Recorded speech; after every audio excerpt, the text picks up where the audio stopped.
kind of wrap the game up by just talking about players that we felt like played at a high level. We had a lot of guys I thought did a lot of good things. Offensively, Peyton Ramsey was our offensive player of the game. Just played with a ton of grit and just fight and getting first downs and extending plays and making some good throws and just battling and competing, leading our team.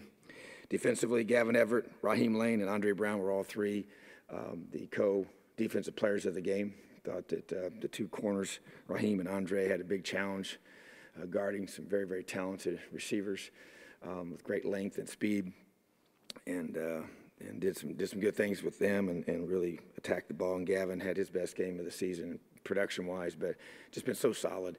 A guy that's so dependable and steady and plays hard and really plays, bigger than he is physically, and really proud of him and all that he brings to our program. And special teams, Logan Justice continues to kick the ball effectively and well. And Mike Majette is just a steady guy that just gives us great decision-making and protecting the football and making good choices there.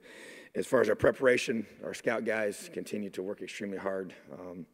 It was a big week of preparation for us against a very multiple defense, and then their offense did enough things that it creates a lot of challenges for those guys. And Aaron Casey, Defensive Scout Team Player of the Week, freshman linebacker out of Georgia that's continuing to develop and grow.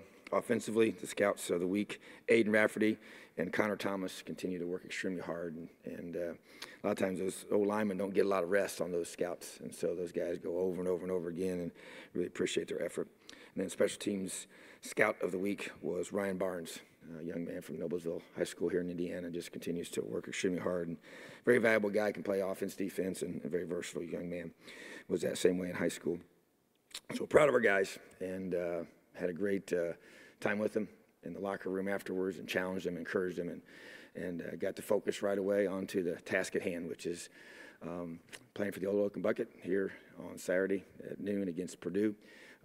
Coach Brom's team comes in with a tremendously high-powered offense and defense that plays extremely hard, and got some big wins this season. And so going to be stressed as a team to be able to stop them offensively and be able to score points by our offense. And then special teams, they've got some dynamic returners and good specialists, and going to be a great game. So once again, just like last year, comes down to playing for the bucket and playing for an opportunity to go to a bowl game. So a lot is on the line, and our players understand that. And so we had a great start to the week, and very much looking forward to the schedule we have. It's Thanksgiving week, so we don't have class, and so being able to maximize that and get our guys fully prepared mentally, physically, emotionally for our biggest game of the season. So excited for that. Questions? Coach, you've been obviously open with your team about the bowl situation, and they seem to have taken that to heart and taken that as a challenge and as a positive.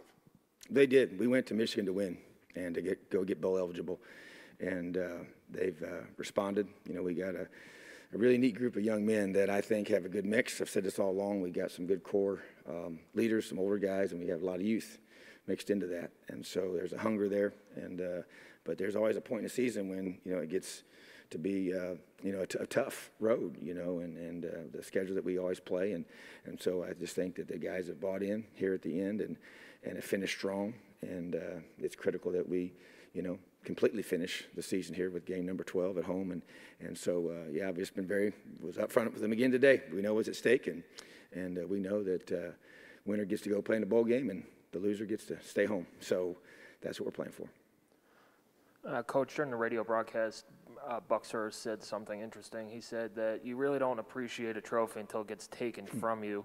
How does that sentiment resonate with you, and how do you think it resonates with the players on the team? I think that's a very powerful statement. I didn't hear him say that, but it's very, very true. And I think especially, we'd won it 4 years in a row, and when I had gotten here, that was the case, and I was a part of number 3 as defense coordinator, and then we were not able to finish out the job, to be able to maintain that and to keep it. And I think that, it's you look at the history of the rivalry, it's a tremendous rivalry, it's a tremendous opportunity, and being raised in this state and seeing it played many, many times, and just knowing what it means to each university, and being a part of rival games at other places and the passion that's involved. But it's really, really, it's a big deal here. And so I think when you have it and then you lose it, it changes your perspective, and I think our guys, recognize that. And so I know that we've talked about some of those things today. We'll talk more about it every single day. It's a big emphasis, and making sure our young guys understand what it means. We got guys from all across the country, some guys that were raised around it, some guys that were not. And so educating them and making sure they understand exactly the history and those that have gone before him and what it means to win this game and how important it is for our university and for everyone that's part of this program and part of our alumni. And so I think that anything in life, when you have it, you take it for granted. And when you lose it, you realize how special it really was and really is. And so I think that that's can be true of a lot of things for sure. And I think it's definitely true in this rivalry. Another guy new to the rivalry is Rondale Moore. Not too many guys his size can squat 600 pounds. What do you see? What makes him a different challenge maybe than some of the other ones you face? Well, first of all, he's really, really fast. And so speed's a good thing for when you have it. That's why everybody wants it, so that's the first challenge. And as you mentioned, he's really strong, and you can see it, power cleans and squats are two lifts that really translate to football. And the fact that he's that strong, it shows up on film. He's hard to tackle, breaks a lot of tackles, and just runs hard. And they get him the ball a lot, and they should. So it's just a very difficult young man to scheme for, and they try and get him the ball all different creative ways, and special teams as well. So yeah, he's a tremendously talented young man that will be a big challenge for our whole football team to defend. Will Raekwon be back this week? And if he is, what's that going to mean to the linebacker group? Yeah, the plan is to have him. Yes, he practiced with us today, and so we'll see how it feels. He's just coming back from that, and obviously did not play last week, but was closer. It was kind of one of those maybe emergency type situations, but I felt good about how he looked today, and so he and TD will be the two main guys at that position, and then it allows us to be able to keep Micah. We've had him in a third down role at Mike. He can play both positions, does a really good job at both. And then also, with Cam Jones' situation for halftime, and so that frees us up to have some TD to get some work out there at Husky, and to give Marcelino Ball a break if we need to. So just try to kind of shuffle the deck a little bit in that regard. And then Bryant Fitzgerald also has played that position as well, and so he'll be in the mix for that and get him some quality reps this week. So just more depth is what you want, and getting Raekwon back will be huge, and that's the plan. So right now I hope that that continues to be the case, and I guess you don't really know for sure until you get through your two full padded practices, but as of right now, that's looking like he'll be back. Tom, it looks like the bye week really refreshed this team, because both of the last 2 weeks you've been much sharper as a football team. Would you agree? I agree, and I think nobody has the answers for everything of why things happen, but what I believe happened was we're as young as we are. I think that the 9-game stretch took its toll, physically, emotionally, mentally. You get wore down, especially when you're younger, and I think that the break came at a great time for us and allowed us to get ourselves, physically and all those things, rested, and to kind of get a chance to, reset yourself a little bit, and your mindset, and try to get our guys. And so, tribute to our coaching staff for doing a great job of getting their guys back. And it was just to take an example of a guy like Peyton Ramsey, who he needed to even just rest his arm, and just to be able to have some time to not be on the normal routine of, going back at it again after you play and then do it another, day after day after day. And so I think just that the time off is just a refresher, and I think we did a good job, it appears, of getting our guys to maximize that. And a lot of it, too, is just getting good sleep, and getting their chips. And sometimes guys don't take advantage of that. These guys are young, and they play their video games till wee hours of the night, and we talk about that kind of stuff and try to get them to buy into that. And we obviously they don't spend the night with us, so they're not going to be with us all the time. But getting them to understand, how do you get yourself, even how you handle this week, and having a little bit different schedule because of not having class. But I do think that the time away gave us a chance to get our bodies back and get our guys, ready to have a strong finish. And that's what the objective was. And so far they've responded, and it's really going to be critical that they finish the job. Got it blanked. Wow, I blanked. I'm going to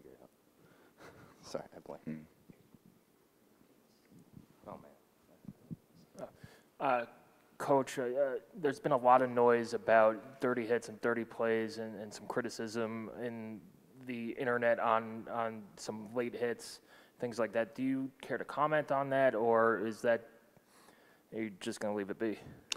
Well, our kids play really, really hard and physical, and I know that, Simon was called for a personal foul where he shoved a player in the back, and after watching on film, he should have got the penalty, and so we were penalized for that. It hurt us. It was a selfish penalty, and he and I talked about it, and we have an internal way of handling that, and he's dealing with that this week and holding accountable.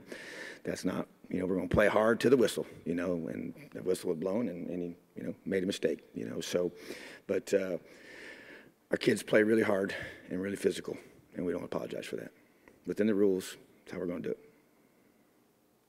Coach, obviously everything that's on the line has been talked about, but for what you're trying to do and the program you're trying to build, how important is it to get this win, to get to that bowl game, and to do it by beating Purdue along the way?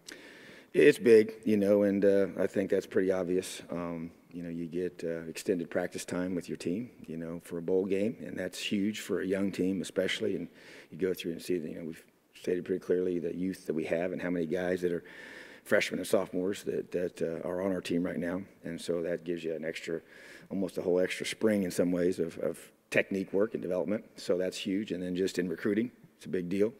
And, beating your rival, so you get it all wrapped up into one, so it's makes for a pretty exciting opportunity and atmosphere and a chance to be able to accomplish things that you want to accomplish as we build this program. We want to, be in a position where, we're climbing and growing every single year. And that's the objective, is as we build and keep recruiting and putting class upon class upon class is going to be critical. And to me, and our staff understands this, that it's always the number one focus as a staff is about recruiting, because we're all a lot better coaches when we have better players. That's the truth. The schemes work a lot different when you got different kind of guys running it. So it's about getting the right kind of guys here and that fit what we're looking for, that want to be excellent young men in the classroom, who want to do the right things on and off the field, and love to work and love football. And I think that's, as we have our staff here intact here now for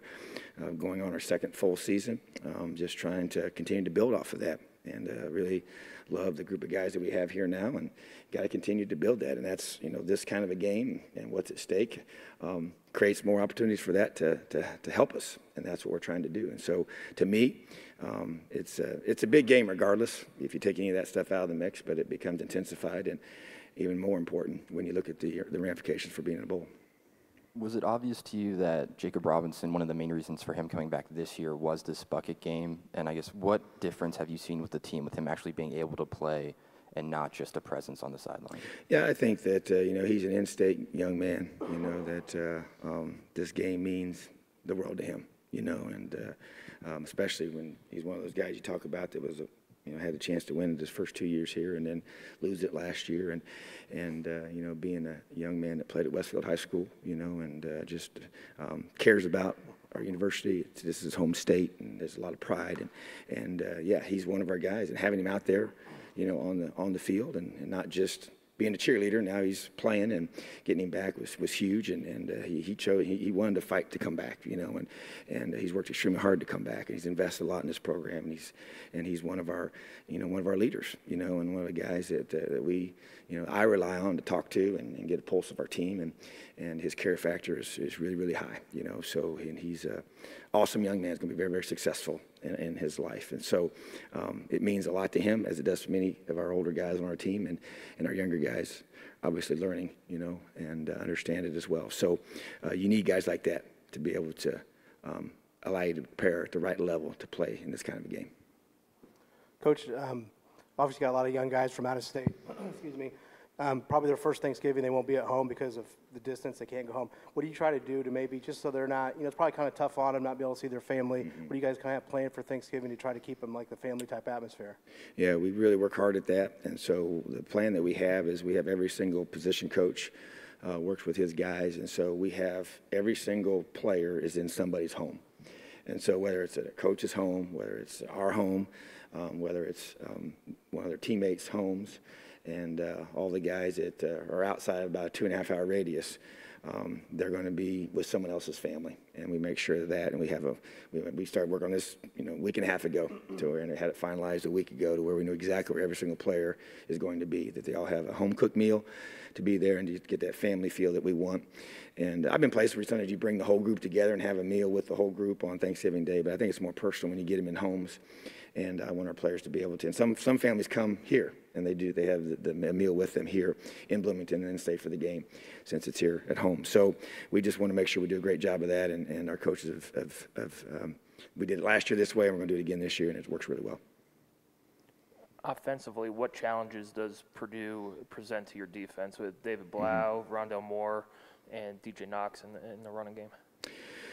Well, their offense, their skill is really impressive. The speed at receiver and the playmaking ability of those guys, and they have a really good scheme. And the quarterback, David Blau, is just a really good player. He's played at a high level this season, and he's a guy I respect. He handles himself in a first-class way, and he's a strong man of faith, and just a guy that I just think is a player that's been there, and you respect him. He's overcome an injury, and he's allowed them and kind of caused them. Quarterbacks are just such a huge part of everybody's offense, and his play has elevated them. And two talented running backs that run hard and are tough to tackle, and a big, strong, physical offensive line. Two big old tight ends too that I think are really talented. So complete offense, and they've scored points against about everybody, and have done a great job. So I just think that just like any team that you play, you have to, try to find a way to take away the things that they do really well, and that's tough to do because they have so many weapons, they can stress you a lot of different ways, so, but we have to play our very best, and takeaways are going to be huge. I just think that you talk about possessions and stealing those possessions and being able to, we only got one last week. It was a big one, but we got one, and we need to get more, to be able to, continue to play great red zone defense and force teams to kick field goals, but just to be able to tackle really, really well and fly the football and just live out our core values of our defense, which is takeaways, tackling, and effort. And that's going to be a big, big deal for us to emphasize once again against the Boilermakers.